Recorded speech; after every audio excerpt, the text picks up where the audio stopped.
Bom dia para quem é de bom dia, boa noite para quem é da boa noite, boa tarde se você recebeu uma notificação e veio assistir mais um bate-papo Mayhem. E hoje vai ser muito massa, porque hoje a gente vai falar de orixás, e orixás do mundo, e vários orixás, e tudo que a gente tem a ver desse assunto maravilhoso. E hoje eu convidei Roberto para falar comigo, mas só um segundinho, porque hoje eu não vou estar sozinho. A gente decidiu que agora nessa nova temporada, vamos chamar assim, né? A gente vai ter vários magos aqui do Boteco dos Magos.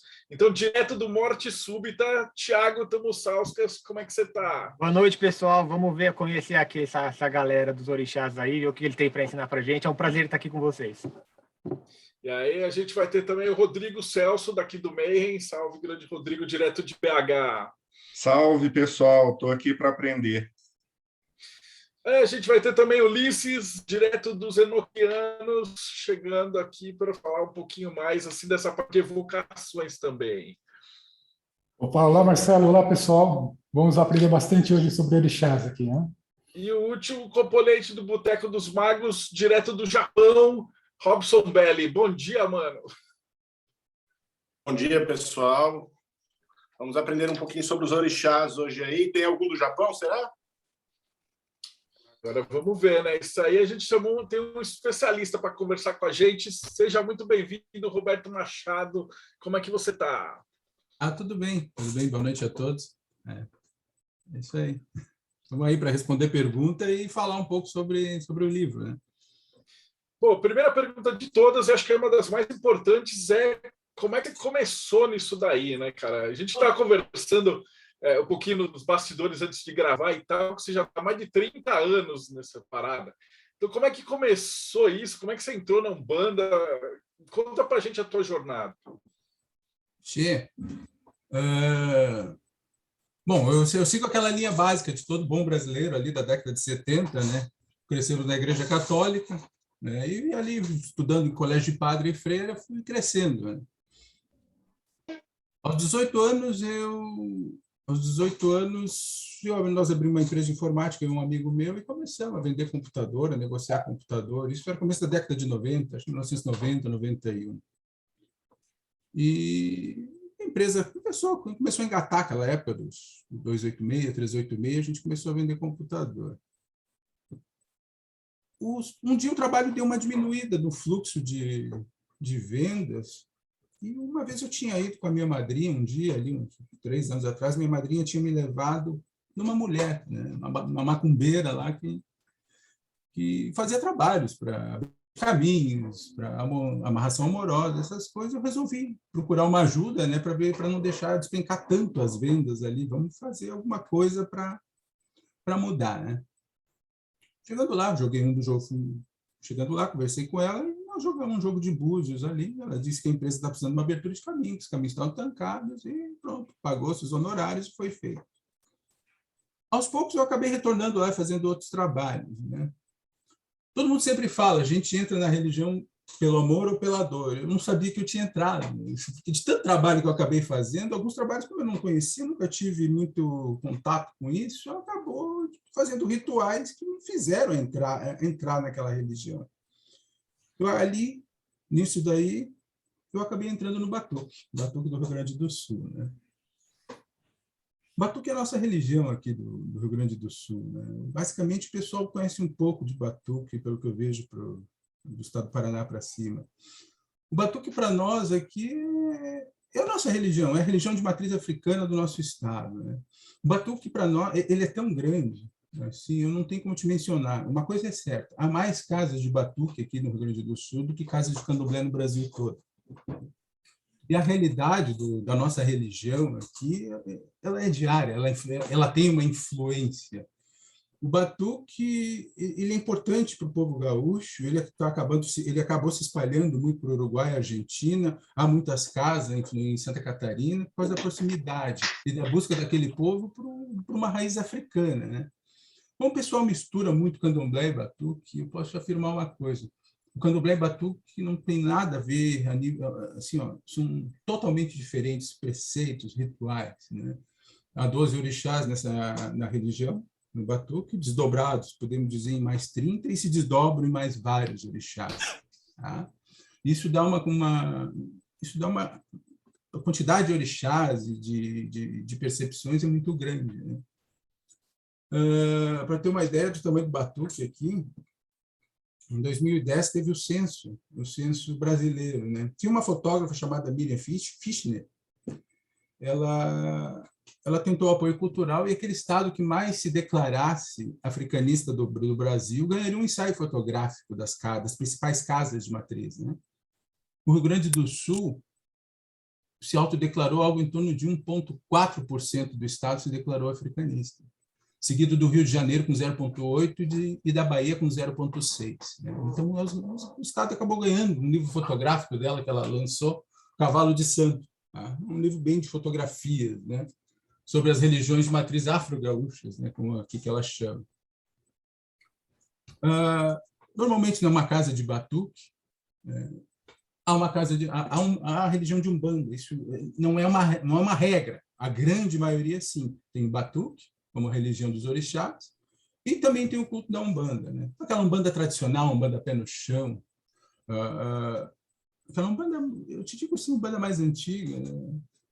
Esse tempo eu estive conversando também com pessoas muito velhas, né? E os mais velhos já falavam muito desse culto ali. Então, é algo que ainda precisa ser escrito assim e sedimentado mais. Então, todas as casas também têm um culto de Umbanda. E todas as casas, que deixou o Rio Grande do Sul como terceiro estado com mais número de umbandistas, e uma casa de quimbanda. Elas podem ser trabalhadas separadas, as casas, tu pode ter casa só de quimbanda, tu pode ter casa só de umbanda, mas o normal aqui para nós é ter as três religiões dentro de uma mesma casa. Tá? O Rio Grande do Sul é o estado com o maior número de quimbandeiros. A quimbanda é muito grande aqui. Ela basicamente, se nós sairmos daqui, se eu saísse aqui de casa, olha, preciso levar vocês numa quimbanda, nós vamos achar muitas quimbandas. Muita gente tocando, trabalhando, bastante gente nos cruzeiros. É tão importante que aqui perto da minha casa, no nosso Porto Seco, tem uma estátua chamada O Homem da Meia-Noite. Quem gosta é só botar O Homem da Meia-Noite, vai ver a estátua do Exu de Cartola, e ali normalmente já tem uma festa popular. Já tem uma festa popular ali, que acontece de 1º para o dia 2. Mas é uma festa, esse ano foi a 6ª. É uma festa popular mesmo. Aos poucos ela foi crescendo. Esse ano eles passam a noite inteira, se reúnem tamboreiros do estado inteiro, eles se juntam, né, e fazem uma festa popular. E há muitas festas populares no Rio Grande do Sul, para essa parte religiosa. E nisso eu vivi 30 anos, né, convivo, né, sou zelador de santo, cuido dos meus santos, eu só não trabalho para fora, não faço trabalho, não jogo búzios, já tive essa oportunidade, já fiz isso. Né? Resolvi parar porque outro segue um caminho, outro segue outro. Eu resolvi seguir mais um caminho um pouco mais de estudo e conhecimento. Né? E ali foi a minha caminhada. Um dia no batuque, então, nós estávamos terminando uma função de mais ou menos, acho que nós tínhamos sacrificado algo em torno de 240 animais. Isso é o comum aqui. Tá? E aqueles animais... E eu parei, olhei pensando, e disse, eu preciso conhecer mais, eu preciso entender um pouco mais. Eu estudava bastante, eu queria ver um pouco mais de candomblé. O candomblé, para nós aqui, o candomblé puro mesmo, assim, não é muito comum. Eu conto 5 casas tradicionais, tá? 5, no meio de um estado, onde o maior número de... Então, vocês imaginam a quantidade de casas de batuque mesmo. Eu moro do lado da cidade de Alvorada. A cidade de Alvorada tem 88 mil casas. 10%, 8.800 casas registradas como casas de religião. Vocês imaginam. Então, é isso. O Rio Grande do Sul é muito disso. E eu disse para nós sair, conhecer um pouco mais. Né? Eu fui conhecer as umbandas, né? Aí eu participei, fui conhecer uma casa aqui perto, uma casa de umbanda esotérica. Depois fui conhecer uma casa de almas em Angola, que nós temos aqui em Canoas, e fui conhecendo casas de umbanda das várias vertentes de umbanda. Um amigo meu me deu um livro do Saraceni, né? Sempre vamos cair no Saraceni. Eu comecei a ler o livro, vou ver qual é dessa magia divina. E ali eu passei 4, 5 anos convivendo com a Umbanda do Saraceni. Comecei a ver os orixás, a ter a compreensão deles, E comecei a me moldar, basicamente, a tentar entender, porque quando tu vive muito tempo numa tradição, aquilo se torna uma verdade. E as outras pessoas, assim, às vezes não corroboram com a tua verdade. Isso causa muito embate, né? Então, acaba sempre dando discussões, não, mas isso é assim, isso é assado. Então, eu acabei me acalmando, convivendo com eles. Acalmando, que eu digo, é para de debater tanto. Entende? Na fé deles, aquilo é verdade. Na minha fé, então, eu aprendi a me moldar conforme o lugar que eu esteja hoje. Convivi com eles, aprendi a cultura deles e depois eu continuei conhecendo, né? E terminei de estudar agora, estou finalizando 5 anos lá numa casa espírita, que eles têm um curso de apometria, né? A apometria pertence àquela casa lá. E isso sempre convivendo com o pessoal de matriz, e sempre conversando, e sempre trocando ideias, né? Participando de algumas festas, né? Tem um amigo muito grande da casa do candomblé Queto, do Gantuá, que tem aqui perto, que eu convivo, né? Que até depois a gente conversa, ele fez as pinturas do livro. E essa é a minha caminhada, né? Então, ponto a ponto, é uma caminhada que, se nós parar mesmo em histórias, o negócio dele não acaba nunca. São 30 anos de história. Você falou um ponto importantíssimo, assim, batuque. Que acho que é o primeiro cara dessa religião batuque que a gente está entrevistando aqui. A gente tem muita gente que vem de quimbanda, de umbanda e tal. E você pudesse falar um pouquinho mais... quais são os fundamentos disso? Como é que isso começou? Um pouquinho da história do batuque.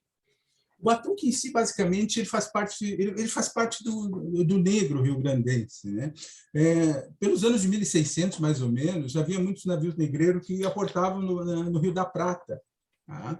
Justamente para vender pessoas e vender bens, né?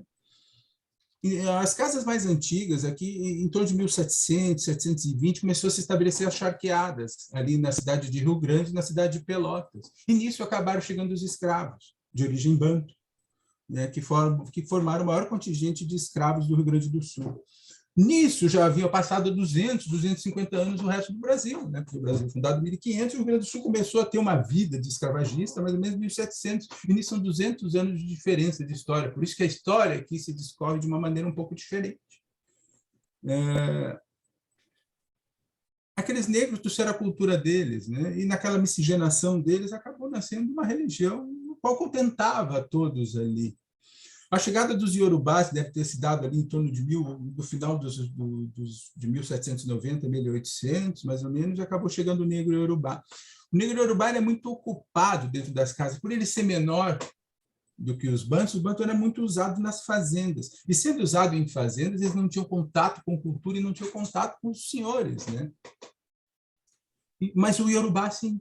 E acabou aprendendo a língua e a escrita, e acabou passando um pouco daquela cultura deles. Eles conseguiram dominar e suplantar. O Brasil, basicamente, ele é muito pobre na cultura banto, mas o negro banto ele faz parte do Brasil. Ele é como se fosse um pedaço do esqueleto da nossa civilização, né? E o iorubá, por viver junto com os senhores ali das fazendas, eles acabaram aprendendo a escrever e a manter a sua tradição. Por isso que ela dominou muito essa parte religiosa, né?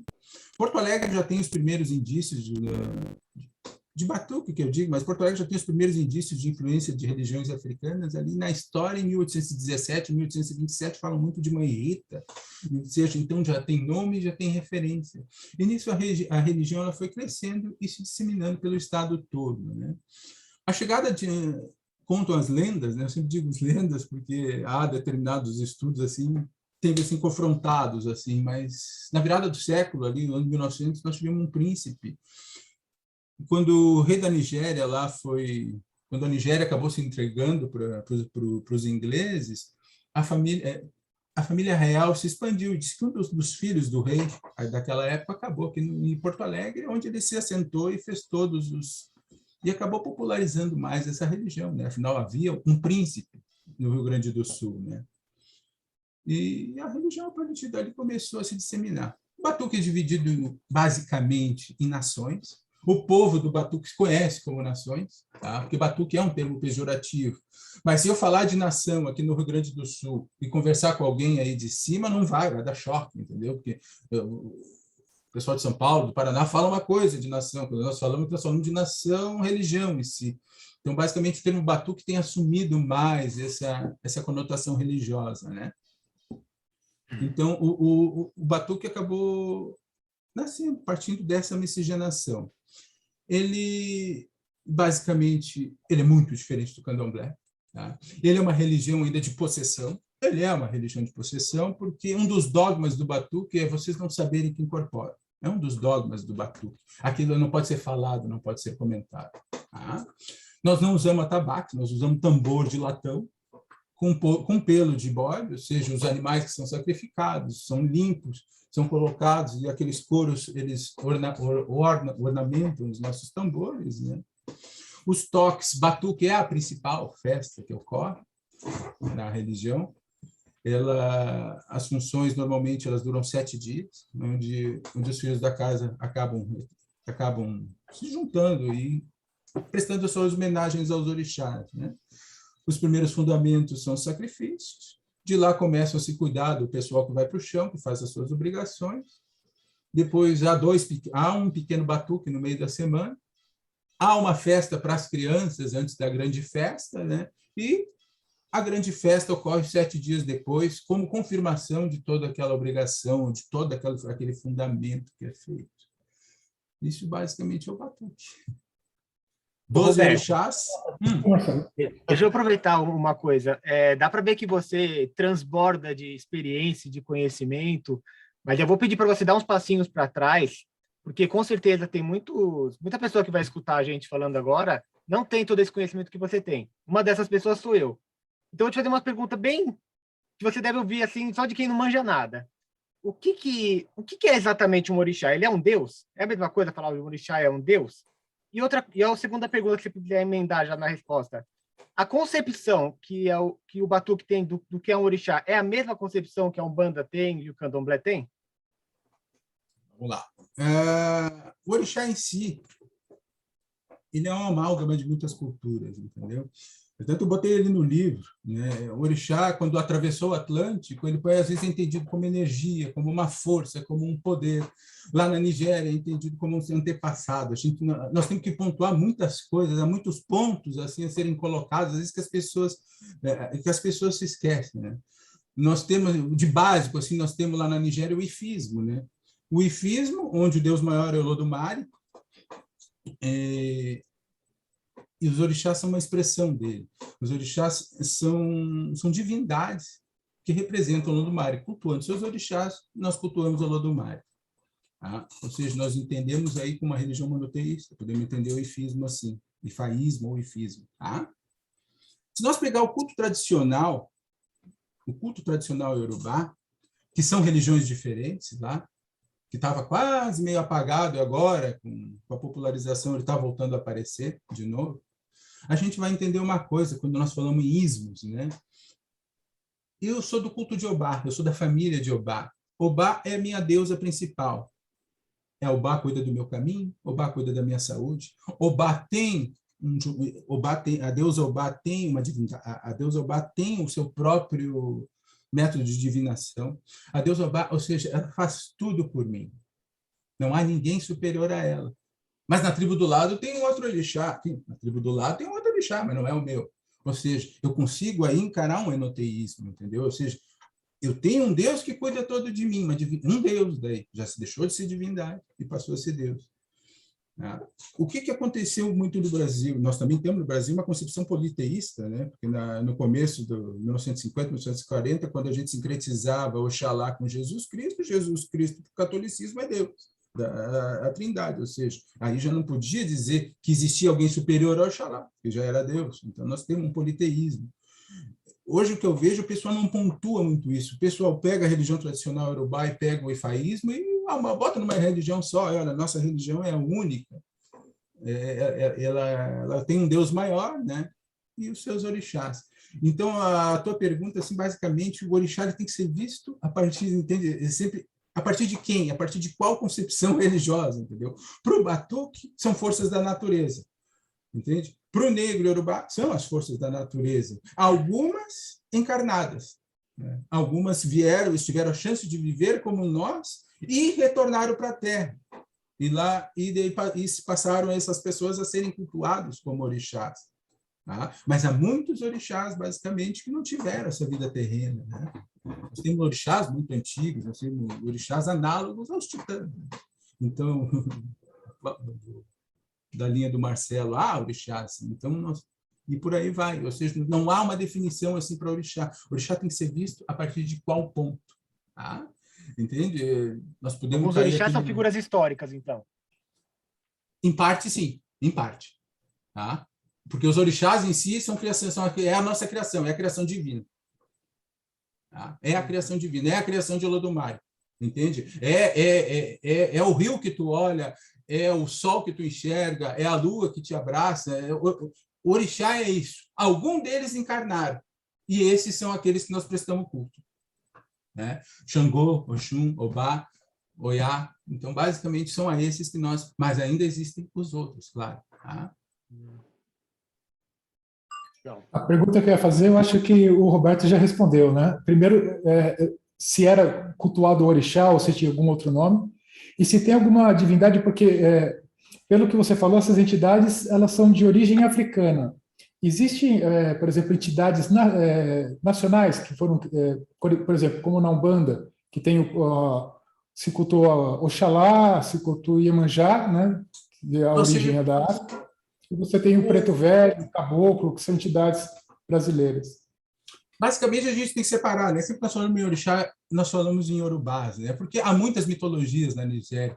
Se nós fizermos uma analogia aos nossos índios aqui, entende? Nós vamos pegar a mitologia Aruac, a gente pega a mitologia Charrua, aqui do Rio Grande do Sul, a gente pega a mitologia Tupi-Guarani, e são mitologias diferentes, elas não se cruzam, entendeu? Como sobrou muitas famílias e muitas tribos lá, se eu chegar lá, só há um deus do fogo e a Xangô, é mentira. Entende? A 100 quilômetros mais abaixo, há uma outra tribo que não cultua Xangô, cultua Oranfê, que é o deus do fogo. E mais à esquerda, a Savé, que é o deus do fogo. Então, o que acontece? Pela densidade populacional lá, há muitas tribos ainda, há muitos clãs e há muitos orixás independentes entre si. E isso, basicamente, é algo que merece um estudo. Então, há diferença, assim, não existe. Há os nacionais, assim, aqueles que são mais populares, que a gente falou, entre os iorubás, que daí sim, são os mesmos que os nossos. Oxalá, Exu, Xangô, né? Iemanjá não é tão popular, Oxum, Oiá, esses são provavelmente os orixás mais populares entre os iorubás, né? Iemanjá, basicamente, ela é popular aqui, ela é a deusa do mar aqui na América Central, né? Esse culto, basicamente, foi, se não me engano, não me lembro, lá para 1939, sumiu um barco lá na altura de Sergipe, e o pessoal fez muitos pedidos para Iemanjá, entendeu? Para que trouxesse os pescadores de volta. E a gurizada apareceu, né? E daí eles começaram a fazer aquele agradecimento. Então, uma festa popular acabou se tornando, e simplesmente o deus do mar, né? O deus do mar mesmo, que é o Olokun, acabou, se encerrou o culto no Brasil de Olokun. Entende? Se nós pegar um livro de Tata Tancredo, um dos primeiros, e tu abrir, eu tinha aqui, esqueci o nome do livro, eu tive que devolver para o dono, né? Acabei não tirando cópia, está lá o culto a Olokun na Umbanda. Tu vai ver isso, entende? Um dos primeiros livros de Tata Tancredo, a Umbanda. Aí tu vai, na época se escrevia Oxum Maré, está lá escrito Olokun. Entende? Então, mas basicamente o deus do mar acabou saindo da nossa cultura, ou assimilado pelo culto a Iemanjá. No Batuque, nós cultuamos Iemanjá. E num dos aspectos da nossa Iemanjá aqui, existe Iemanjá Olokun.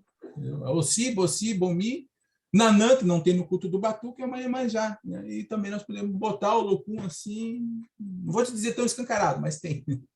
Se cultua como Oxalá, perdente, Oxalá Olokun. Já vi isso. Tá? Eu tenho uma pergunta. Qual que é a definição de magia nesse culto, nessa religião? Como que é a definição de magia? Para o Batuque? E como que é a relação dela com a religião? Uma coisa só que nós temos que pontuar, tá? A Nigéria, o Yorubá até hoje na Nigéria foge muito da magia e feitiçaria. Isso é condenado com morte até hoje, lá, principalmente pela islamização e cristianização deles. Tá? Então, a magia... Eu sou feiticeiro, pode crer que amanhã tu vai ser decapitado. Isso é certeza. Até pegar as notícias, sempre tem isso. Eles tentam se desvincular de feiticeiro. Tá? No Rio Grande do Sul, isso está no cerne, entende? nessa aculturação que teve aqui, o batuque, eu não vou dizer, as casas, assim, tu pode chegar numa casa de batuque e tu encontrar anjos na entrada, entendeu? Por isso nossos cemitérios são meio proibidos aqui, porque o pessoal trazia os anjos do cemitério e botava dentro de casa. Tu pode encontrar anjos, tu pode encontrar vários aspectos de outras religiosidades dentro das casas, tá? Então, a magia, talvez ela não seja falada como magias, mas feitiço, puxa, o feitiço faz parte. O feitiço faz parte. Uma coisa é certa, se tu for lá jogar um búzio, uma magia ou um feitiço nós vamos ter que fazer para tu melhorar de vida.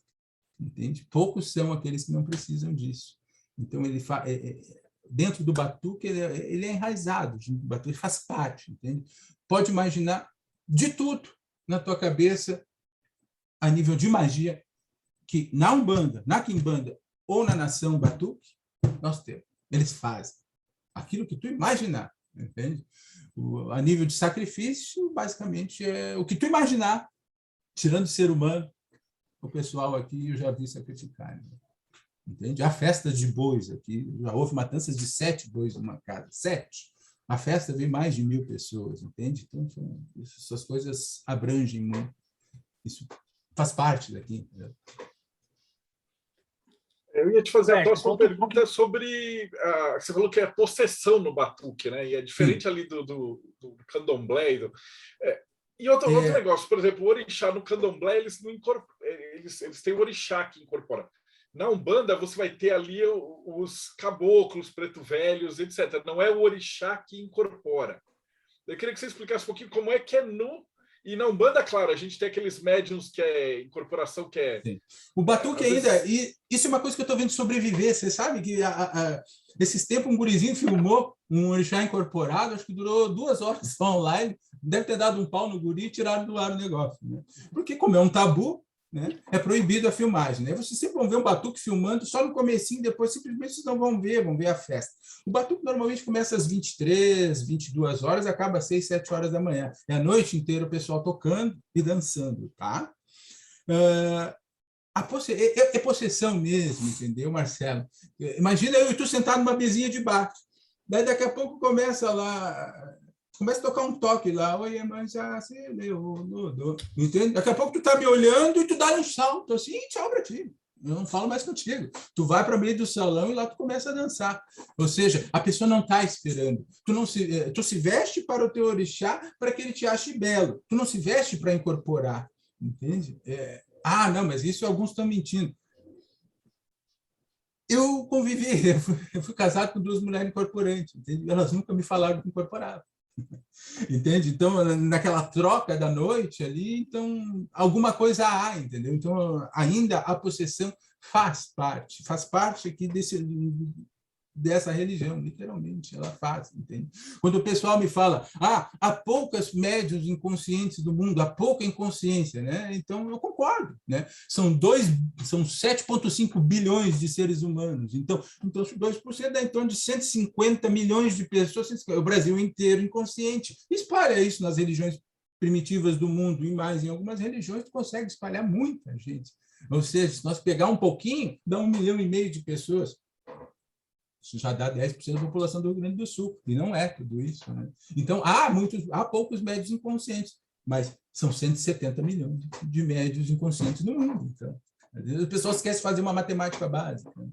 É muita gente. Eu sou fascinado por essa questão de incorporação, porque o que a gente tem visto muito aqui em casa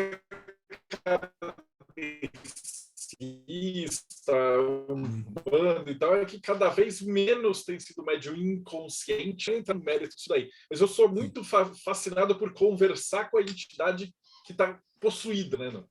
Mas no batuque eles conversam ou é como no candomblé, que eles mais dançam e fazem? Chega a ter consulta?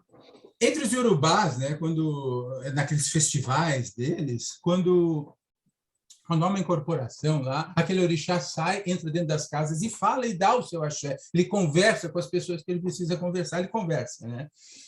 Este costume o batuque manteve, tá? Existe uma coisa no batuque, entende? Digamos que o Rodrigo receba o orixá dele, beleza? Receba um ogum. Ele não vai falar, até que tenha autorização para tal. Pode levar 1, 2, 7, 10, 20 anos para nunca deixarem falar. Quem decide é o babá. e os búzios, né? Claro. Durante uma festa assim que a gente chama de apronte, né?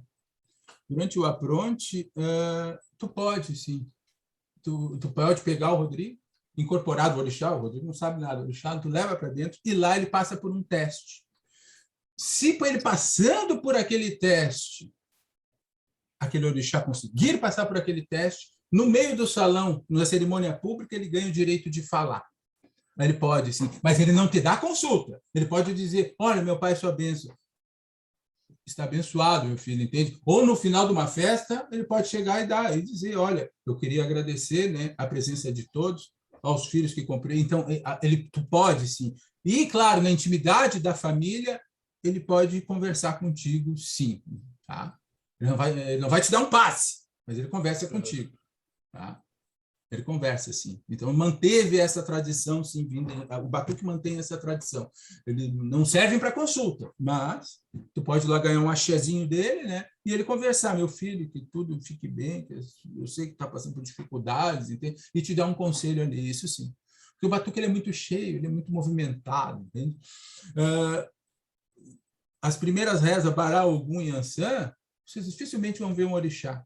Quando chega na reza do Xangô, que é quando que a gente chama que é o equilíbrio toda aquela função, aí sim, se tu tem 100 pessoas ali incorporantes, provavelmente assim, os 100 orixás podem chegar junto.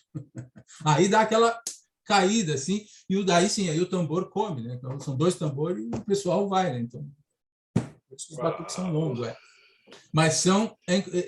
entende? Porque existe uma coisa... Aquele axé de fala... A história pouco tem documentada, porque a oralidade, basicamente, ela não... A oralidade, ela era do Batuque em si. Hoje que estamos começando a escrever, hoje essa geração nova que está começando a escrever, então é muito tabu ainda. Ali pelo final da década de 50, década de 40, ali, o primeiro banco incorporou no meio dos negros. O que esse cara, o nosso orixá vai incorporar aí? Entendeu? Então, quando um amigo meu sempre contava que ele sofreu muito no meio dos negros lá, porque eles não aceitavam que aquele branco incorporasse o antepassado deles, os orixás deles, né? E eles começaram a testar aquele branco. Só que vocês imaginam o teste, né? Olha, eu quero te arrebentar no meio desses, entende? Então pega um rato e dá para ele comer, entende? Pega baratas vivas e dá cocô. Ele comeu tudo. Né? Ele comia tudo, simplesmente comia tudo. Até que um dia eles se dobraram. Pai, o Senhor, né, nos abençoe. E abençoou, né? Todos vocês morrerão do mesmo jeito, com tudo aquilo que vocês lhe deram. Eita. Então, essas faz parte das lendas urbanas assim, do Batuque. Né? Então, foi daí que surgiu o axé de fala. Entende? Os orixás não falam, até o dia que eles passam por um teste. Qual teste? Fica na cabeça de vocês. Né? Entende? Um dos testes mais... aí já é fundamento das casas. Né? Já é além do que eu posso falar. Já falei muito até. Roberto, conta um pouquinho do seu livro para a gente. Não, pode falar, Thiago. Ô, Roberto, conta um pouquinho do seu livro, como é que ele surgiu, o que a gente vai encontrar lá, para quem foi escrito. Eu juntava lendas de orixá, né? Eu sempre quis, ali em 1989, 88, eu queria um quadro de orixá, não conseguia, não existia, né? Eu procurava livros e coisas, basicamente a cultura em si era morta, lá não existia nada aqui no Rio Grande do Sul referente ao orixá, que era proibido, né? Era uma religião que não podia ser mostrada para fora. Passar dos anos ali, eu comecei a juntar material, comprar livrinho, tudo aquilo lá que eu achava, né? O advento da internet, eu comecei a guardar alguns sites, né? Comecei a ver uma coisa nessa evolução dos orixás. Roberto, o que é orixás do mundo? Se orixá é Iorubá, orixá é Iorubá, entendeu? Mas em 1500, no começo da diáspora, os orixás começaram a se espalhar. E há muitos orixás ali. Como é que eu posso dizer que existe um orixá do vulcão para um povo que nunca viu um vulcão? Entendeu? Tu olha, meu orixá é da Lagoa Mirim. Lagoa Mirim é aqui, tia. Então, entende? Então, eu comecei a olhar, não, mas há muitos orixás. Todo mundo pergunta sobre o tempo, né? Não, mas existe um orixá do tempo no Brasil, porque as pessoas querem criar um orixá do tempo. Não, mas tem Tem aquele Quitembo. Não, Quitembo é inquice. Né? O brasileiro ele comete um erro muito grave, jogar os inquices para cima dos orixás. Culturas diferentes, povos diferentes. É o que eu sempre digo, Oiá não é Matamba. Matamba é o fogo. Oiá é a deusa dos ventos. Matamba não tem forma, não é homem, não é mulher. Oiá é mulher. Entende? Matamba, mas eles dizem que Matamba é mulher. Não, é porque provavelmente da tribo que ela veio, da tribo de Matamba, se não me engano, os Incodes, não, da tribo do povo Matamba, era regido por mulheres. E daí por isso que falam provavelmente que Matamba. Mas em si o Inquice não tem um gênero definido. Então, quando o pessoal diz, não, mas tempo é Quitembo. Não, Inquice é uma coisa. Nós que estamos querendo apagar aquela cultura, porque nós não temos informação sobre aquela cultura, né? Orixá é outra coisa, né? Então, separando isso, eu comecei a ver que as pessoas criam orixás, né? Nós tivemos, com aquela convivência do povo saracene, eu fiquei ouvindo muito Egunitá, né? Egunitá não há um trajeto para ela. Basicamente, o que eu entendo de Egunitá, eu acho que o Rubens viu naquela época, Egunitá, a pedra dos mortos. Como é que eu vou dizer o meu orixá é do fogo? Tá, mas está dizendo, falando de morto. Entendeu? Não, um pouquinho. Né? Então, vamos dar uma corrigida nisso. Onde é que eu vou achar um orixá? Oroiná. Achou o segredo do fogo. Entendeu? E sem querer, então, foi da pesquisa dele, ele encontrou uma orixá primordial. Ou seja, na América Central, como há muito vulcão, muita coisa, eles entenderam que Oroiná foi um dos primeiros orixás a habitar nosso planeta, quando nosso planeta era uma bola de fogo, entendeu? E de gases, ela vivia sozinha, ela e a irmã dela lá. Então, lá começam a se contar mitos, ou seja, de uma cultura e de um povo longe do povo iorubá. Né? Aqui, se nós parar e sentar, gente, o pensamento ele é simples. Por que não cultuam um Omulu no resto do mundo? Pois é, né? Porque existe o Baluaê ali na América Central, mas e existe o Baluaê aqui. Opa, então existe o Baluaê. Tá, por que não existe o Omulu? Não, porque os negros lá, as famílias eram as mesmas, só foram divididos. Tá, então, o pessoal tem pesquisado muito, e há muitas coisas locais, há muitos cultos locais. Nós criamos muitos deuses, demos muitas forças e muitos poderes para eles. Então, a ideia do livro foi, na real, mostrar, olha, não existem 16 orixás. Não existem 30 orixás. Esse livro traz 65 e mais 5 orixás de referências, mais ou menos. Ou seja, amplia um pouco, entendeu?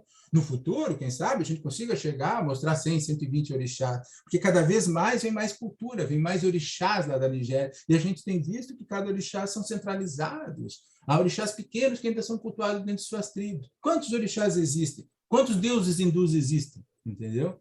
Há literaturas que nos falam em 4,5 milhões. O básico são mais de 300 mil orixás. Não, mas o ifismo nos diz 400, mais um. Né? Então, ou seja, cada tribo acaba tendo seus próprios panteões de deuses. Né? Então, a ideia do orixás do mundo foi ampliar um pouco, buscar alguns orixás. Entende? Que nem eu fiquei, esse tempo eu estava me lembrando, Iraô. Iraô é uma cidade lá na Nigéria. Pô, mas aqui tu botou que é um orixá das estrelas. Na América do Norte é orixá das estrelas.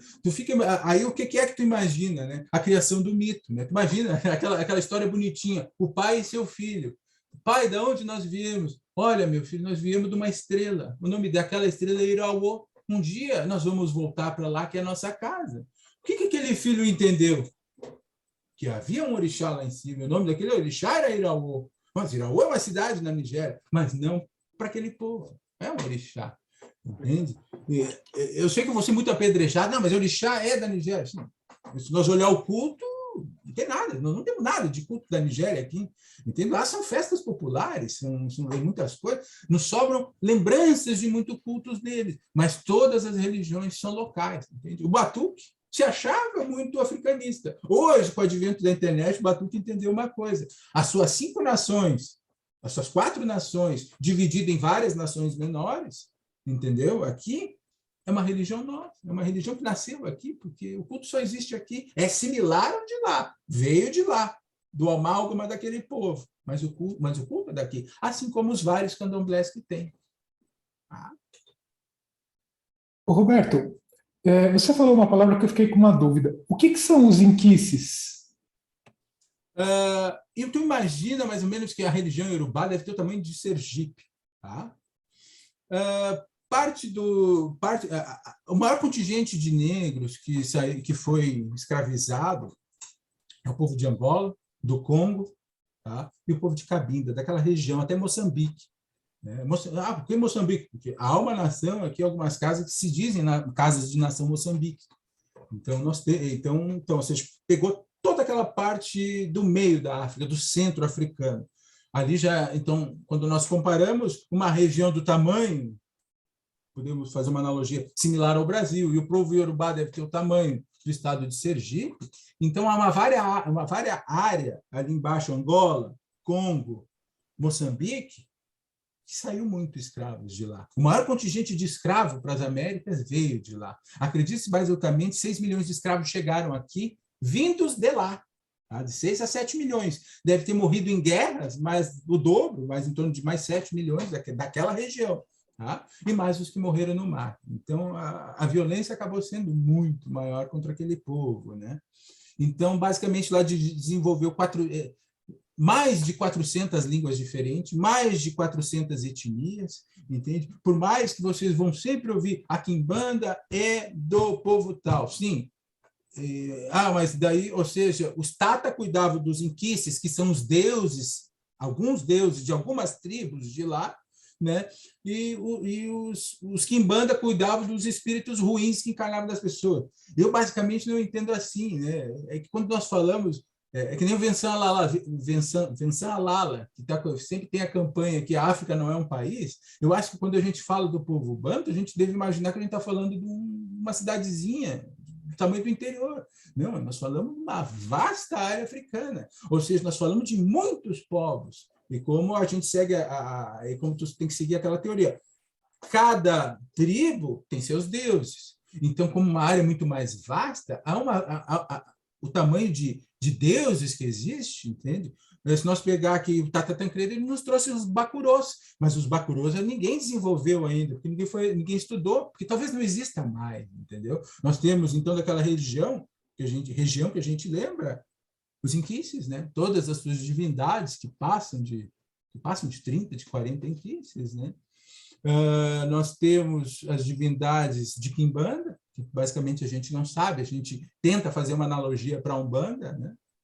As nossas umbandas primordiais sobrou Zambi, né? Para quem se lembra das umbandas, nós rezávamos para Zambi, e só abaixo de Zambi, Oxalá. Zambi é o deus maior do meio da África. Então, basicamente, é isso. Seria uma parte de toda aquela mitologia do centro-africano, daquele povo de Angola e do Congo, que uma parte veio cristianizada, está na história, e outra parte veio sentar. Se nós olhar a luta deles contra a cristianização e o aceite de muitos deles, nós vamos ver um dos motivos da separação de Angola do Congo. Né? Então, há muita história que a gente ainda não foi buscar e estudar. É que nem o meu embate assim, com banda. Né? Eu estudo filosofia. A filosofia nos faz nos questionar muito. Né? É interessante na filosofia, é interessante na religião, digamos, de Umbanda, todo mundo fala, é uma religião banto, cultura orixá. Opa! Por quê? Entendeu? Ninguém ainda fez o... Por que uma religião de uma outra região cultua deuses de uma outra região? Ou seja, eles estão a 2.800 quilômetros de distância. Não pode um orixá ser um inquice. No Brasil, não, Oiá é Matamba. Matou, pegou toda a história de um povo, amassou e jogou no lixo. Acabou. Acabou. Com essa frase, tu pegou assim, 7 milhões de pessoas, rasgou no papelzinho e jogou fora. Ninguém foi saber a história delas. É melhor saber a história daquilo que nós temos registro. Entende? Basicamente, inquice. Então, desculpa, eu tenho expandido, mas inquice é isso. Tá? São os deuses daquela região, não de toda, de um pedaço. Não, é de toda. Não temos como saber. Tá? É um deus de uma parte daquela região. Né? Tanto que se nós pegarmos os candomblés, se pegar 3 raízes básicas, o candomblé queto, cultua orixá, o candomblé jeje, cultua voodoo, né? E o candomblé Angola-Congo cultua inquices. Né? Aqui em Guaíba, na cidade de Guaíba, tem uma casa da Tumba Jussara, entendeu? Se tu for lá, eles não cultuam orixá. É só em Kiss. Não falam em orixá lá dentro daquela casa. Entendeu? A casa do Bate-Folha, que é a casa de candomblé mais tradicional, uma das casas de candomblé mais tradicional que nós temos no Brasil, o Bate-Folha, o culto é só em Kiss. E foi lá que eu ouvi qual a diferença de Inquice para orixá. Eles falam e acabam dizendo, não, Inquice é a água, orixá é a mãe da água. Inquice é a guerra, orixá é o deus da guerra. Entende? Então, há uma diferença brutal nessa compreensão entre esses dois panteões mitológicos, né? Cara, que legal. Muito bacana. Eu tenho uma pergunta, na verdade, duas, né? Uma sobre o sacrifício de animais, porque isso é um certo tabu para algumas pessoas. Como que é a relação com a carne dos animais sacrificados? E uma outra pergunta, assim, como que a sua fonte de pesquisa, como que você foi atrás dessas... Isso são duas coisas totalmente opostas, né? Quais foram suas fontes de pesquisa? Como que você conseguiu correr atrás dessas informações que você está trazendo? Porque, assim, é um trabalho historiográfico fantástico. Fantástico. Devia estar em livro aí para a gente guardar. Mas calma, mano, vai estar em livro, cara. Não chegou nessa parte aí. Chegou essa parte. Mas o trabalho de pesquisa, basicamente, foi juntando material durante os anos. Tá? Uma vantagem da internet, nós lemos muitos sites, mas a gente baixa pouco PDF e pouco livro. Entende? Se tu chegar ali agora, entrar lá na Peru Books, tá? Peru Books, né? Uma livraria lá do Peru, e tu botar orixás, tu começa a encontrar livros em espanhol de orixás, e tu começa a baixar e fazer pesquisa em cima daqueles livros, entendeu? Porque para comprar, não precisa ter o Peru para comprar livro, né? Só botar o cartão de crédito, tu começa a baixar. Então, eu fui atrás de muitos livros mesmo, escritos, entende? Para tentar montar, pelo menos, algo mais de 50 orixás. Mas existe, tu disse que já tem 180 catalogados. Sim, nós temos nomes e seus domínios. A maior dificuldade é conseguir lendas e alguma referência. Mitos. Eu estou tentando diferenciar bem lendas de mitos, né? Tanto que o nome do livro é Orixás, Mitos e Lendas. Tá? Então, basicamente, foi esse garimpo e leitura. Né? Leitura, e separava aquilo que interessava, pegava 5 assuntos iguais e via qual era o meio-fio ali, no que nós poderíamos tirar de verdade daquilo. Entende? Porque se tu só fazer um copia e cola, não dá, tu tem que ver determinada veracidade. É que nem o povo. Oroiná não existe, é do Saracen. Não, só um pouquinho. Tem mais de 20 livros escritos. Mas não existe no Brasil. Alguém pesquisou? Isso não, existe. É só vocês botarem no Google ali, ó, lenda de Babá o quê? Vai estar lá, Oroiná. O Rubens não estava errado nessa parte. Em várias partes, né? Mas nessa parte ele não estava errado. Ele não estava, está lá. É só eu botar lenda de Babá o quê? Vocês vão ver que aquela lenda existe, ó, no Brasil há muito tempo. E está lá, Oroiná. Entende? Então, é pesquisa e olhando determinados pontos. Né? Muitos orixás, às vezes, é difícil porque são histórias que se perdem com o tempo. Entende? Nós teríamos que ir até a tribo, né? Mas como é que nós vamos falar de vulcão se lá não tem vulcão? Então, como é que nós vamos falar que a Ganju é o orixá do magma e do fogo se lá não tem magma e não tem fogo? Então, a gente tem que começar a compreender as localizações de cada povo, de cada... mas o orixá é Yorubá. É Yorubá. Entende? Isso não dá para dizer. Mas ganhou outras roupagens na diáspora. Entende? E são perguntas, a gente tem que se perguntar. A segunda maior nação negra do mundo, da diáspora, os americanos, alguém já se perguntou por que não tem religião africana lá? Ninguém nunca se perguntou. Entende? E as coisas são óbvias, né? As respostas vêm ao natural. Entende? Lá é simples. O inglês ele é prático. Quando alguém se mostrava algum líder, eles matavam.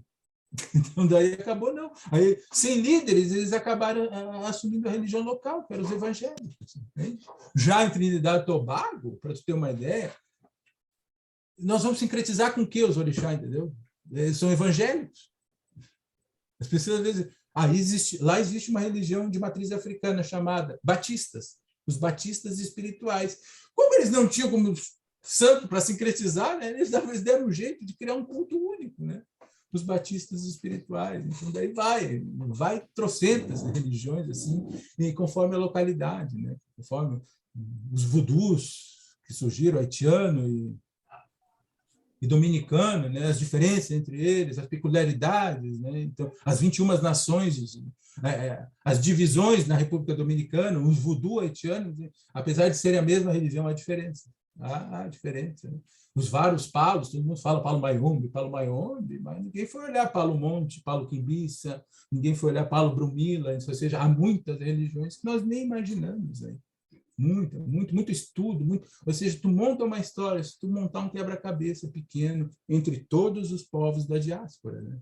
Quantas religiões nós temos no Brasil de matriz? Quantas estão morrendo? Porque o candomblé, bem ou mal, o candomblé está abocanhando, né? Um dos medos aqui do pessoal é essa candomblenização, às vezes, do batuque, né? O batuque nunca utilizou a dijá aqui, aquela sineta do candomblé. Algumas casas estão usando, entende? A gente sempre usou sinetinha.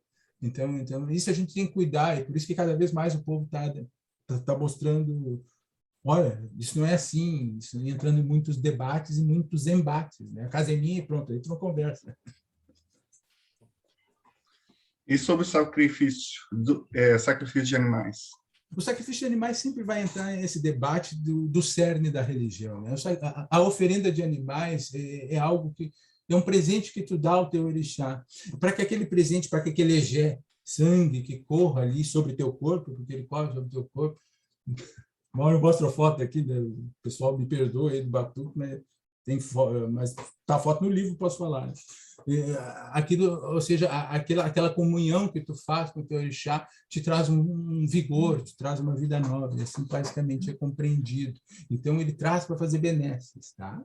Basicamente é isso aí. E toda aquela parte ritualística, toda essa carne que sobra, te lembra que eu disse que são várias festas, né? Isso tudo é tratado, é limpo na noite, é depenado, as coisas são separadas das comidas que vão para os quartos de santo, aquela comida toda é limpa, é doado, o excedente é doado, porque é um anti-axé as coisas apodrecerem, entende? Olha, eu quero fartura para minha casa, mas apodreceu tudo. Entende? Que fartura tu vai ter? Então, a gente corre a madrugada inteira, limpa toda aquela comida, né?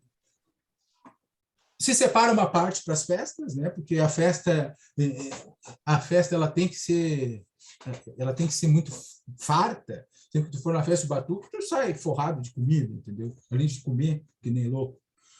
E aquilo que sobra, ó, isso é doado, leva para a creche tal, leva para o orfanato tal, leva para o asilo tal. A carne, ela é muito preciosa, tá? Basicamente é isso. Ah, mas eu vi uma galinha no cruzeiro. Bom, isso é outro assunto. É outro assunto. Né? É que o pessoal acaba confundindo, né? O cara fala, mas aí os caras deixaram o negócio apodrecer e tal. Cara, mas é completamente diferente. Isso que você falou agora eu achei brilhante, cara.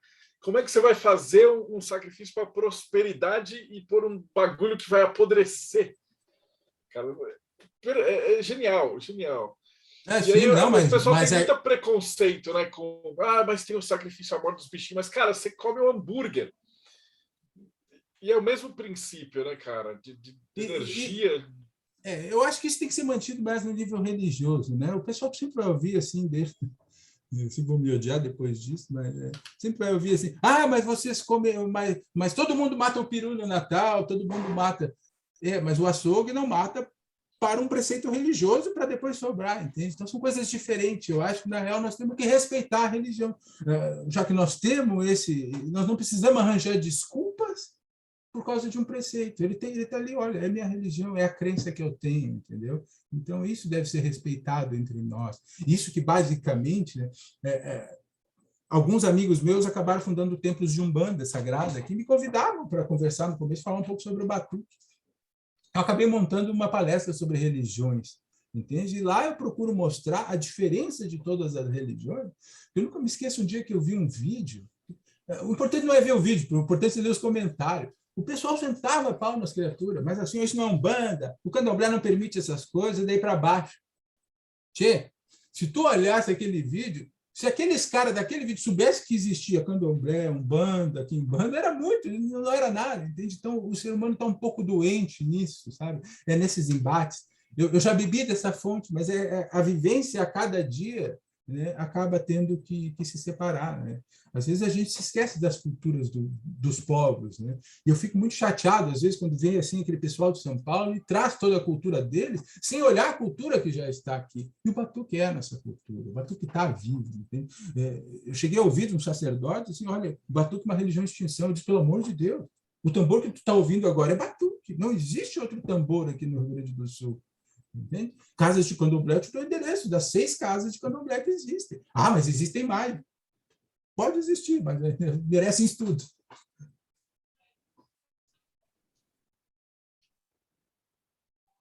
O que mais, pessoal? O Robson quer comentar alguma coisa. Eu acho engraçado esse preconceito com relação ao sacrifício animal. Existe esse preconceito principalmente quando a religião é de matriz africana. Mas nós não paramos muitas vezes para analisar que a religião cristã, judaico-cristã, no caso, é toda baseada no fato do sacrifício do sangue. O judaísmo tinha suas oferendas e os seus sacrifícios, e o cristianismo, bom, é baseado pura e única e simplesmente no sacrifício de um ser humano, né? Então, existe muito esse preconceito, e quando nós vemos isso vindo por parte, na maior parte dos cristãos, eu acho isso um pouco engraçado, porque parece que é só contra as religiões de matriz africana. E eu acho que essa concepção tinha que ser melhor revista pelas pessoas, porque existe esse tabu, mas é só quando é com a religião do outro. Existe uma construção humana, né, Robson? Basicamente, nós estamos evoluindo cada dia mais, nós estamos aprendendo, né? O ser humano, basicamente, está engatinhando nessa parte. Qual é o grande problema hoje? É o choque, é o vizinho. O vizinho me incomoda. Entendeu? Quando a gente aprender a olhar para si mesmo, né? Eu montei um trabalho... Eu estava fazendo um curso de apometria, né? A Casa da Apometria, eles exigem um rigor acadêmico violento lá. Eles pertencem à casa, eles perderam talvez o controle da marca, tá? Que acabou virando um oba-oba. Mas se alguém quiser um dia ser desafiado, que vá fazer os 5 anos de curso lá. Quando eu estava escrevendo esse livro, eu tinha 3 sabatinas para responder. 3 sabatinas. Sabatinas de 1 hora. Poxa, não existe mais, entendeu? E tive que fazer um trabalho de conclusão de curso. Eu fiz sobre preto velho. Eu fiz sobre pretos velhos do trabalho na apometria. Eu tive que mostrar uma coisa. Um pedaço daquele trabalho que eu botei ali, eu disse o seguinte: se um espírita olha para um preto velho e não enxerga um anjo e um japonês que está ao seu lado, provavelmente é por causa da cor da pele, mas é um problema humano e não espiritual, visto que para Kardec nós fomos negros, nós fomos índios, nós fomos brancos e nós fomos vermelhos, entendeu? Então, basicamente, é uma má compreensão humana e não espiritual. Então, é basicamente isso. Nós temos que caminhar e evoluir, basicamente. É uma caminhada. E eu acredito que nós estamos melhorando, veja bem, no Brasil. Entende? E quando o pessoal diz, não, as coisas estão melhorando. Aonde? Entende? No Brasil. O mundo ele muda segmentado, entendeu? Porque se nós pegarmos as religiões primitivas da Tailândia, são iguais às religiões primitivas da África. Entende? Não mudou. Há muita coisa em comum entre elas. Inclusive, o animismo japonês tem muitas coisas que são muito, muito parecidas com as religiões africanas. Desde o guardião na entrada da casa e do templo, até outras questões de oferendas que eu conheço hoje, morando aqui na Ásia, eu posso dizer, tem muito mais de saquê colocado do lado de uma pedra onde está um deus no Japão, e me parece muito com aqueles guardiões com um copinho de cachaça que nós vemos, às vezes, em alguns lugares do Brasil. Então, assim, eu vejo hoje no Japão o quanto a religião animista japonesa, o shintoísmo, é muito similar em princípios. Os kamis japoneses são muito parecidos com os orixás. E eu fiz uma brincadeira no começo, falando, será que temos algum do Japão? Porque eu vejo uma similaridade muito grande entre o kami japonês e o orixá, entre essas entidades. E não deixa de ser, né, Robson? Porque o que é que acontece? Entende? Se nós olhar o culto ao antepassado japonês, até pode ser a diferença do culto, na real, ali do povo Yorubá, a diferença é só uma questão, talvez, tecnológica, de povo, disso e aquilo, entendeu? Porque o culto em si é igual. O Yorubá, até hoje, enterra o vô e a avó no pátio, entendeu? Justamente para que ele esteja ali perto e ajude eles a evoluir, a crescer. Os valores deles são outros. E fica assim, a gente sempre tem que olhar a religião de dentro dela. A gente nunca pode olhar uma religião de fora. A gente tem que vivenciar para poder entender aquelas religiões. E o povo olha muito de fora e dá pitaco, e não consegue compreender, né? Quando, por exemplo, eu vou dizer aqui do livro, se vocês pegarem e olharem o Olodumare, o Olodumare é Deus, pronto, ponto. Tá, não, só um pouquinho. Qual Deus? Ah, não, Deus cristão. Não, não é o Deus cristão. O Olodumare não fez o mundo. O Deus cristão fez. O Olodumare criou os orixás fizeram o mundo. Entende? Ah, e Exu. Exu é onisciente, onipresente e está em todos os caminhos para levar as notícias para o Olodumare. Tá, se o Olodumare fosse o Deus cristão, ele seria tudo isso. Não é. Então, a gente tem que olhar as religiões de dentro dela, como se fizesse parte dela. Né? Eu vejo muito erro nisso.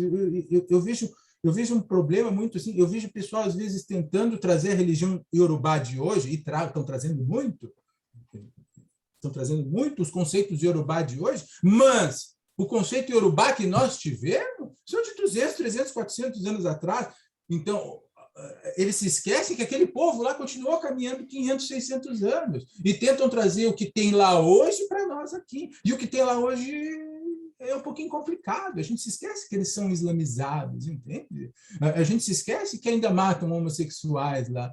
Nas palavras lá, tem um amigo meu que sempre manda uma foto, está escrito embaixo do rei. Isso não existe na nossa cultura. Ou seja, porque o Islã está lá. Então, de algum jeito, já influenciou eles.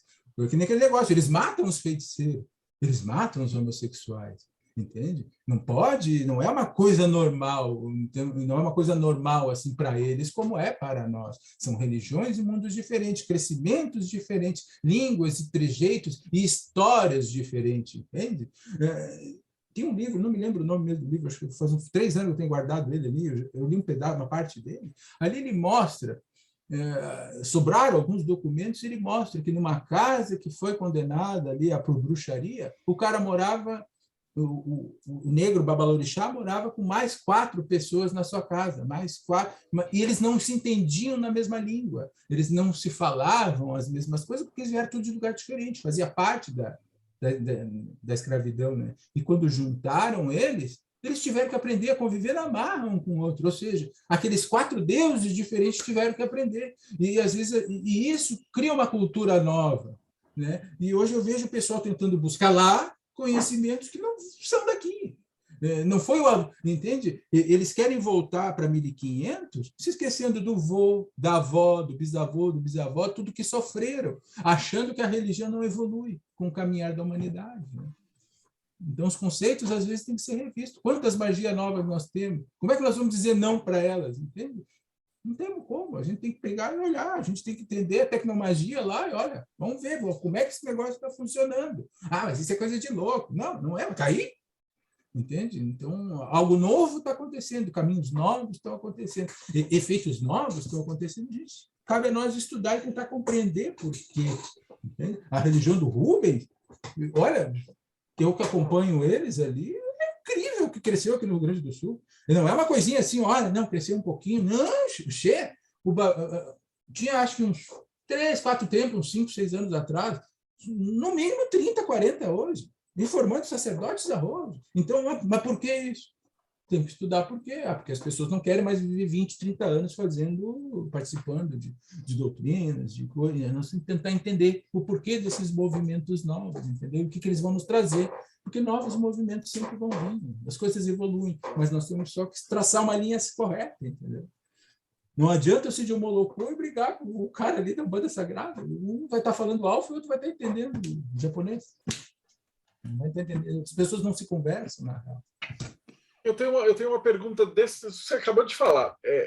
Como eles são diferentes, você falou que às vezes a mesma casa tem batuque, Umbanda, Quimbanda e tal. Às vezes é o mesmo médium, e as entidades que trabalham nos três cultos, às vezes é a mesma entidade, elas se apresentam de maneira diferente ou são entidades diferentes? Então, o cara que desce no batuque, ele não desce na quimbanda, é o mesmo espírito, né? Se eu me fiz entender. A religião de orixás, o batuque, é possessão. Aquilo ali é orixá, é energia. Beleza? Pronto, bom. A Umbanda são entidades, eles compreendem isso. Então, Umbanda acontece num outro dia, é uma caridade que se faz para as pessoas entram na tua casa e elas são cuidadas. É a avó Joaquina, o pai João, é as mesmas entidades, não mudou em nada. A única diferença é que eles tiraram a quimbanda dali de dentro e tem um culto próprio. Então, talvez numa sexta é Umbanda, e lá na outra sexta vamos tocar a quimbanda. E aquela noite chega os Exu que tem que chegar.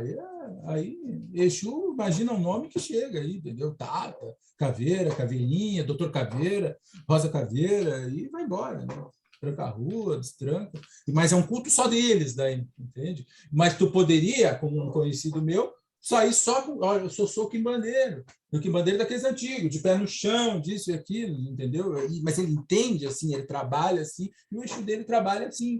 Né? Ou a outra casa ali que tem ali embaixo, uma quimbanda luciferiana, entendeu? Olha, aqui nós temos assentamento de Beelzebub, né? E assim vai. Então, há muitas coisas e há um espectro muito grande das religiões. Elas convivem entre si, mas não necessariamente é uma obrigação. Eu posso ter só minha casa de batuque. Tem Umbanda e Quimbanda? Não. Eu posso ser só um bandista, não ter batuque, não ter um quimbanda. O normal é ter as três, mas não é uma regra, entendeu? Então, eu tenho uma pergunta. Falando um pouco da religião, né, pelo que eu entendi, me corrija, tá, Roberto, se a minha pergunta estiver errada. Por exemplo, quando a gente compara com a Umbanda ela tem aquela questão de assistência, de porta aberta para receber o público, né? A impressão que eu tive é que o batuque ele é mais fechado, ele é mais, vamos dizer assim, hermético, ou não. E ele é um culto familiar. Ele é um culto familiar. E ele sendo, por exemplo, uma pessoa que está assistindo o podcast e se interesse, por exemplo, em conhecer o batuque. Qual que é o procedimento? O que essa pessoa tem que fazer para até chegar a um local? E a outra pergunta para completar é se tem em outras regiões, né? Pelo menos que eu estou vendo é concentrado no sul do país, mas se tem aqui em São Paulo, se tem nos outros estados também. Sim, alguns já saíram de São Paulo. Alguns, tu vai encontrar batuque por aí, sim, encontra. Não é aquela coisa, talvez, que nem aqui, tem em cada esquina, tá? Mas tu encontra, sim, tá? O batuque ele não é hermeticamente. Como é que tu chega numa casa de batuque? Alô, eu queria jogar um búzio. Aí tu conhece o Pai de Santo, entende? Já aproveita e joga um búzio, né? E ali tu conversa. Olha, quando é que vocês têm uma festa? Que dia eu posso vir conhecer? Normalmente não tem problema, entende? Olha, dia tal, 20 de janeiro eu vou tocar para Yansan, né? Então, vem aqui, o senhor está convidado, pode participar, o batuque começa a entender. É isso aí. Ah, mas eu vou chegar de surpresa. Chegar de surpresa, o pessoal fica meio assim, de onde sai esse cara, entendeu? O que ele quer aqui, entendeu? Então, basicamente, a gente tem que sempre arranjar um jeito de chegar ali no Pai Santo, ali, ou ir numa festa de Exu, assim, com alguém. Oi, não, posso vir conhecer a casa? Pode, entende? Porque é assim que se formam as famílias, entendeu? Então, basicamente, é assim. Normalmente, tu está com algum problema, quer entrar para cá, normalmente está com algum problema. Vai lá, joga um búzio e é isso aí. Por que jogar um búzio? Uma religião diferente. Nosso jogo é um jogo de búzios. Tá? Merim de Logum? Não. Odu? Não. É um jogo de búzios. O jogo do batuque é jogo de búzios. Ah, mas algumas dizem que... Não, é jogo de búzios. Tá? Esse é o nome do jogo do batuque. É os búzios. Ou 8 ou 16 búzios, aí conforme a tradição da casa. Tá? O Merim de Logum já é um culturamento. Se tu ouvir alguém falar, mas raramente tu vai ouvir um batuqueiro falar isso. Entende? É o jogo de búzios. E isso é a comunicação dos orixás com as pessoas, através do jogo de búzios. Bacana. Uma casa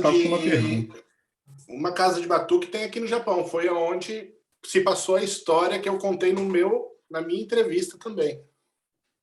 Foi numa casa de batuque.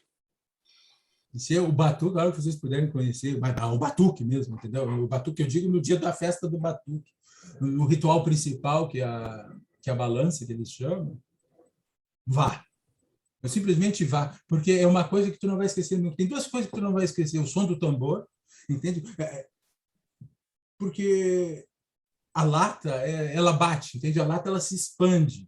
Então, se tu pega um tambor de boca 60 centímetros, quando ele dá aquela paulada, aquele som se expande. Aquele som é aquele que bate no teu peito. Tá? Tu imagina aquilo em altíssima velocidade. Tá? E a hora que começa a cair orixá, assim, bum, bum, bum, e a hora que eles começam a dançar sem parar na frente do tambor, num ritmados, entendeu? É uma coisa assim, ó, é só no batuque que tem, porque nas outras religiões, o candomblé é muito cadenciado, entendeu? Eu tenho o candomblé aqui dia 4 que eu participo, entendeu? E o candomblé é muito cadenciado, ele tem uma cadência, ele tem uma... O batuque não, o batuque não tem. O batuque é aquela roda contínua, entende? Depois que passou o ritual da balança e começa a se dançar para os outros orixás, daqui a pouco o cara está do teu lado, ele rodopia e vai, né? Entende? E vai, sai dançando, dá o grito, o orixá dá o grito na porta, cumprimenta o quarto e vai para frente do tambor, entendeu? E é aquela coisa desenfreada, aquela coisa que tu não tem como parar. Tanto que é bonito, assim, quando para o tambor, o orixá... Normalmente, tu vai ver que as pessoas voam nos orixás, porque é tão forte o embate que o orixá quase que despenca. Daí tu sempre vai ver os filhos de santo assim, ó, olha, tu pega aquele, eu pego aquele, tu pega aquele lá. E tu vê o pessoal assim ao redor voando nos orixás, justamente para daí abraçar ele, que a gente chama de quebrar, né? Deixar ele firme de novo para o corpo enrijecer e ele sair dançando. É isso, o batuque é interessante. Essa parte é legal aí, batuque. A parte da incorporação, da possessão, tá? É possessão, não adianta. Principalmente, se não for no dia da Shed, fala, não tiver possessão, eu te garanto, olha, tem umas historiazinhas aí já que que é triste. Né?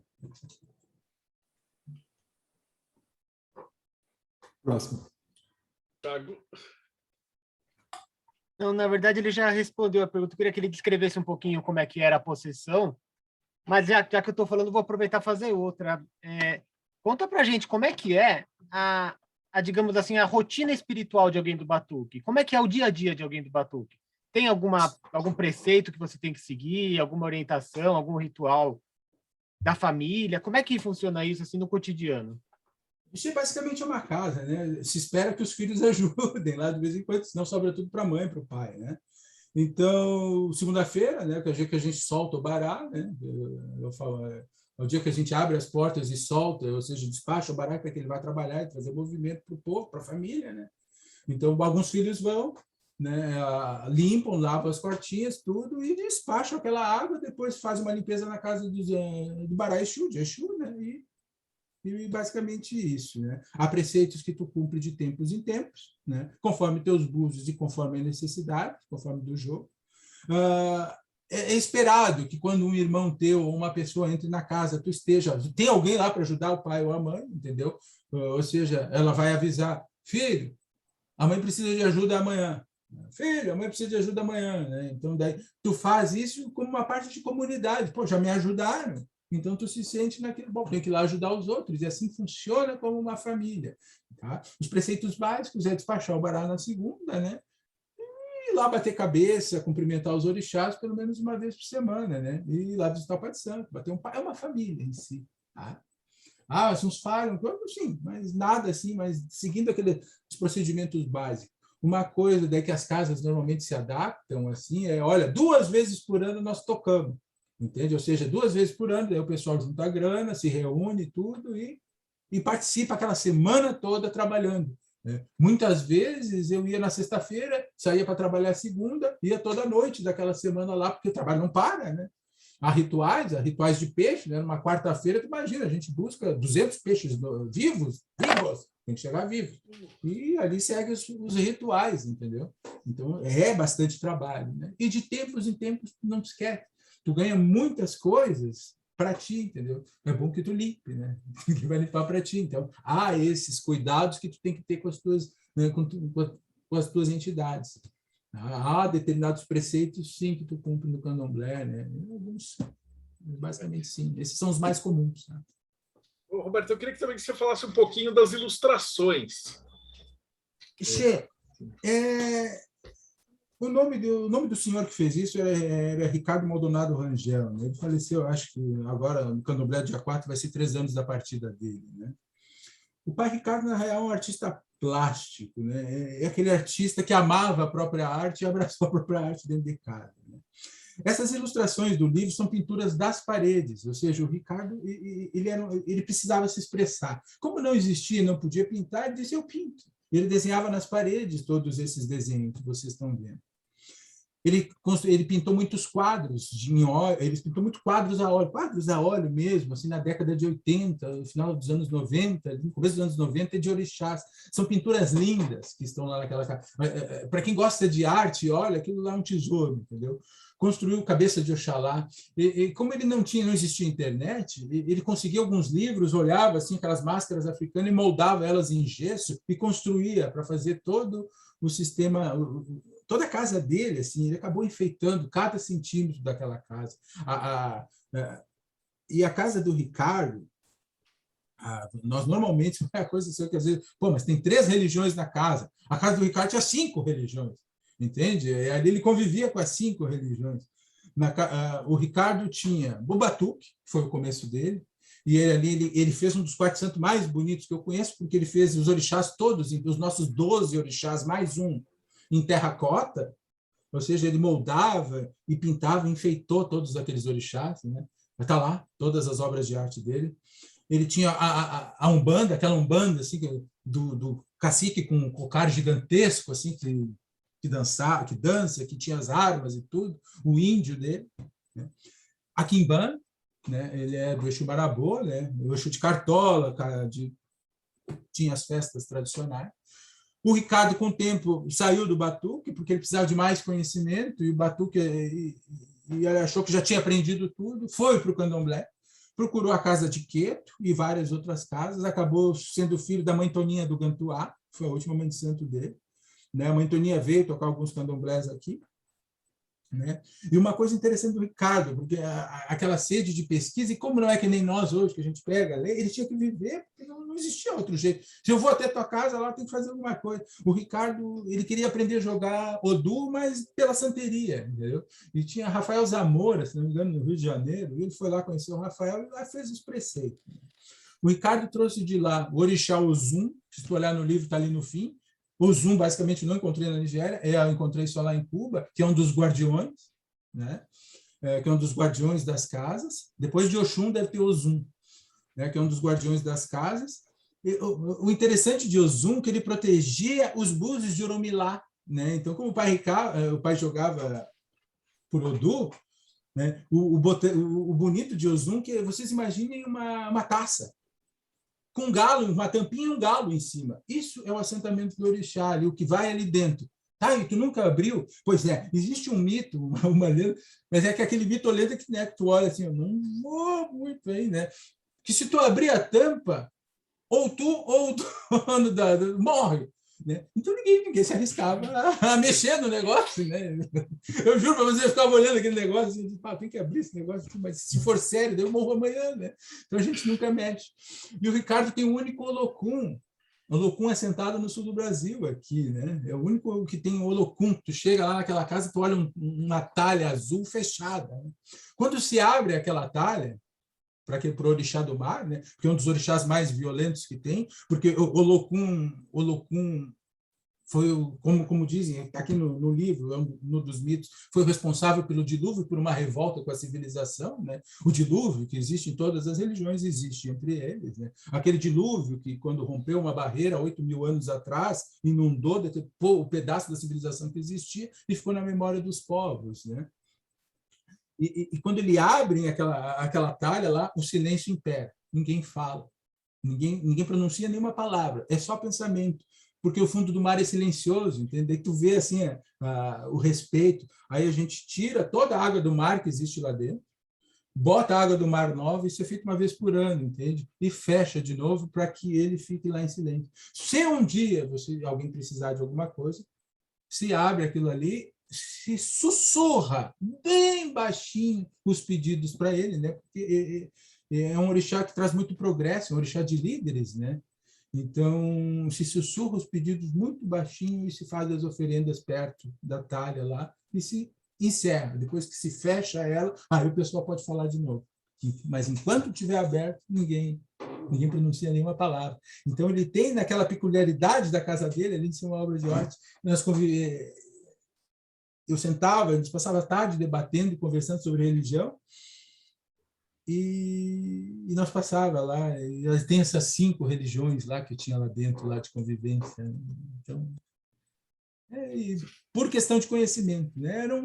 Então, essas imagens foi ele que desenhou, né? Há muitas coisas bonitas naquela casa, né? Um dos meu sonho é tombar aquela casa, né? Tanto que ele disse lá para o Antônio, que é o pai pequeno que ficou, se quando tu morrer, tu vê que ninguém vai ficar com a casa, doe para a prefeitura, entendeu? Então, hoje eu estou tentando lá, né? Devagar a gente vai tentar, né? Porque, bem ou mal, o Ricardo era um artista. Em 1949, ele pintou Jesus Cristo e foi premiado, né? E naquela construção do passar dos anos, ele tem quadros. Ele tem quadro no Museu da França, ele tem quadro no Rio de Janeiro e tem um quadro aqui no Museu de Arte do Rio Grande do Sul, entende? E o resto dos quadros ele guardou para ele, entende? Que é um lugar bonito, é uma casa de candomblé bonita. Fantástico. A gente está quase chegando no finalzinho. Então, você publicou isso aqui por conta própria, né? Então, fez uma tiragem pequenininha. Não, porque agora eu já estou com os 4 aqui, a gente já vai publicar isso aqui ano que vem, com certeza absoluta, porque o livro é fantástico, assim, cara. As lendas. E na verdade, esse aqui é a primeira edição, né? Você já transcendeu, ela já está bem maior, né? Basicamente, eu tinha que lançar ele desse jeito, porque o que acontece? Eu terminei ele, entendeu? Eu terminei ele. Aí eu dormi assim, mas tá faltando alguma coisa, né? Tá faltando alguma coisa. Aí eu me lembrei dos camaleões, entendeu? Eu disse, pô, camaleão, Adjemó. Eu não botei o camaleão civil, entendeu? Daí fui ali, botei Adjemó. O orixá Adjema, né? Que é o mensageiro de Olodumare. E se a cada noite eu dormia, eu tinha que ir atrás de algum negócio. Então, basicamente eu continuei, né? Então, mas o livro em si, ele tem bastante curiosidades, né? Para quem gosta de mitos e lendas, né? De orixás, o meu foco não era os mitos e a lenda, os mitos, porque há muitos livros de mito, né? Nós temos dos mitos do professor Reginaldo Prandi, que é show de bola. Eu queria fazer uma coisa um pouquinho diferente, que era falar um pouco de cada orixá, expandir pelo menos desses 20, 25 orixás que nós temos e subir para algo em torno de 65. E quando eu chegar a 65, que alguém vá até 100. E quando chegar até 100, e que isso vai se expandindo, entende? Para que a gente possa ter mais contato com a cultura. E eu não queria fazer nenhum livro religioso, porque o mito e a lenda servem para qualquer religião, entende? As lembranças que nós temos servem para qualquer religião, entende? E eles servem para explicar determinadas passagens do ser humano. Então, se fosse um livro religioso, eu não queria fazer, porque cada um vê a religião da sua maneira. Nós não temos hoje, cada vez mais, a religião tem se tornado mais individual, ela não está sendo tão difundida, tão espalhada. Mas é muito orixá. Para vocês que gostam de orixás, né? Tem um que não está no livro aqui, né? Mas que eu estava olhando aqui. Basicamente nós temos muito oráculo que a gente traz. Eu disse que cada orixá tem seu oráculo, então vocês imaginam, né? Tem 20 orixás, tem 20 oráculos. É o que nós mais conhecemos no jogo de Búzios, Mirim de Logum. Mas existe um oráculo que é um orixá. Eu sou fã de radiestesia, né? Eu comecei a olhar e procurar radiestesia no meio da cultura iorubá. Robson, existe um orixá entre eles, um orixá mesmo, ou seja, vocês vão fazer assentamento, sacrifício, fazer oferenda, né? A gente chama, o nome desse orixá PP, P-E mesmo, entendeu? PP é o orixá do oráculo, do sim e do não. O guia, quando você se perde na floresta, né? Para quem é radiestesia, não, isso aqui é radiestesia pura, né? Ele consiste basicamente de uma esteira, né? E essa esteira responde, né? Ela responde as perguntas que tu faz, basicamente, tá? PP, onde é que está minha janela? E a porta aqui de casa? Tá ali minha porta, entendeu? Nós estamos falando com o Aleister Crowley. Não estamos falando com o Aleister Crowley ali, não, entendeu? É Marcelo Del Débio. Ele já muda as respostas, entende? Eles se perdiam, digamos, se perdeu na floresta, entendeu? Eles pegavam esse orixá, pediam a bênção, e ali ele guiava eles de volta para dentro da casa deles, entendeu? E ali eles respondiam. Há muitos orixás, há muitos oráculos assim lá, entendeu? O próprio Búzio, Quando vocês abrem, vocês podem perguntar sempre sim ou não, só não jogar com os 16 búzios, né?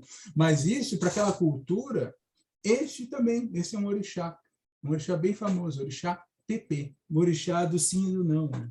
Então, que consiste numa esteira, basicamente, né, onde essa esteira traz resposta para as perguntas. Ou seja, tu vai sentar na frente de um babá, de um babá e vai questionar, e vai perguntar, olha, eu devo conseguir esse trabalho? Ali ele vai dizer, olha, o orixá está dizendo sim ou não, né? Claro, eu fiz uma heresia aqui, né? Mas faz parte disso tudo, né? Mas é isso daí, né?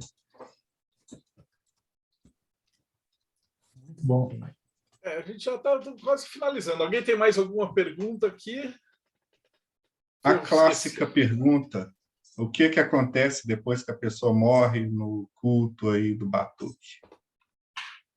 No batuque, a gente faz um ritual fúnebre, né, o axixê, né, onde os familiares são reunidos, né, o corpo vai para dentro do caixão e a gente vai embalando esse caixão, cerimônia pública, né, se embala mesmo, né, e cantando axés de partida. Tá? Se for da tua família, tu pode manter essa pessoa por 9 anos, trabalhando para ti, tá? Num lugar que a gente chama de balé. Uma vez por ano tu homenageia, faz uma homenagem, perdão pela palavra, uma vez por ano tu faz uma homenagem a esses mortos, aos teus familiares, porque são teus familiares religiosos que continuam trabalhando e te cuidando. Tu fica 9 anos naquela casa trabalhando para a casa e tu recebe aquelas homenagens durante um dia, né? Durante aquele dia eles vivem a vida que tu queria ter vivido, né? E passam aquele dia que é chamado de missa, tá? Então, e aquele corpo depois, e aquela alma, depois que segue, ele segue o caminho. Daí ele segue o caminho provavelmente para um próximo retorno, né? Ele volta para a sua essência, que é o orixá que abraçou ele, né? E lá o orixá decide o caminho que tu vai seguir. Ninguém voltou ainda para dizer, né? Fechou com chave de ouro. E como é que a gente te acha? Você tem site, internet, alguma coisa assim? Ou o pessoal que está muito doido atrás desse livro, enquanto a gente não faz o financiamento coletivo deles, onde é que eu consigo comprar? Eu consegui botar hoje na Amazon, né? Porque eu estou entendendo que a CBL, sem querer, está registrando os ISBN iguais aos de outros lugares, então vocês vão ver alguns livros, às vezes meio perdido. Meu ISBN bate com um livro árabe lá.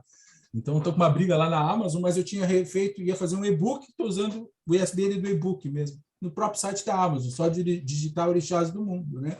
Ali na ficha do livro tem ali meu contato, meu e-mail, né? E meu Instagram ali, né?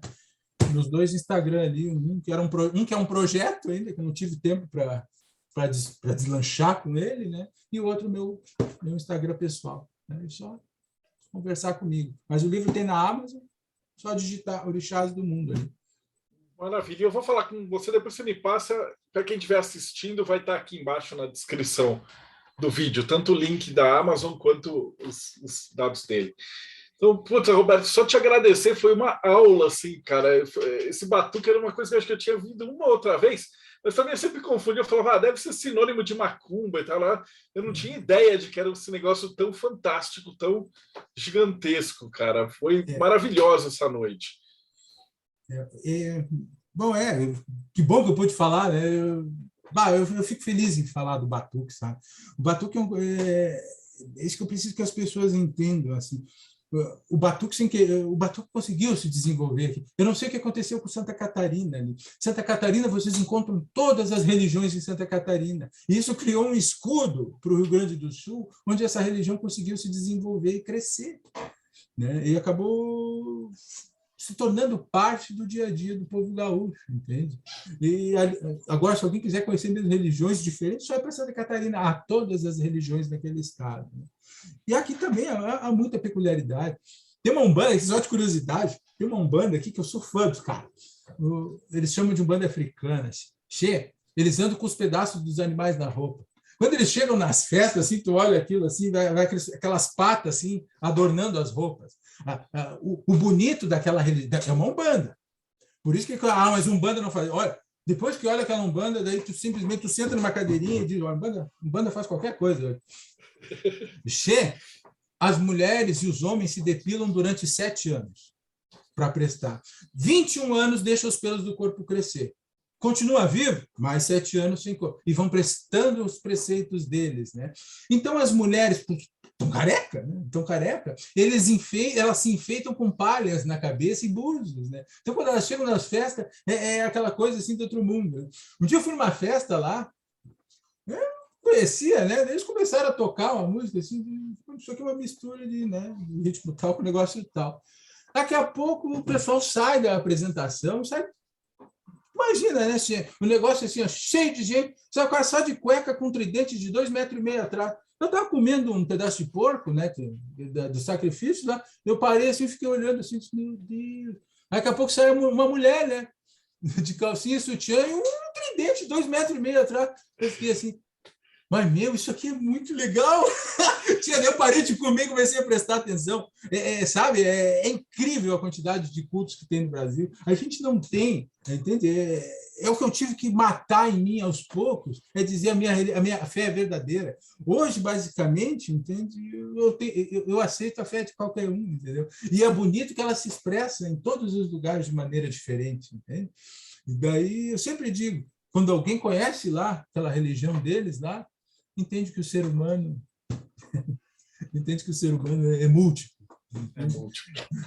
Vou te agradecer de novo, agradecer também ao Robson, do Japão, o Rodrigo, que ajudou a gente aqui também, Ulisses e o Thiago. O Thiago do Morte Súbita, como é que a gente chega no Morte Súbita? É mortesúbita.net. Aí, que eles também estão postando aí textos, fala sempre de religião afro, coisa assim, né? E agradecer você também que acompanhou a gente. A gente está testando esse formato, mas acho que já vingou. Assim, Obrigadão também, Roberto, por ficar de cobaia da gente, que a gente está testando aqui o Boteco dos Magos, mas acho que ficou fantástico. E muito obrigado por você que assistiu até agora e a gente se vê aí. Não esquece, segue o canal, dá like, vai no Morte Súbita, dá like também e a gente se vê aí no próximo Bate-Papo Mayhem.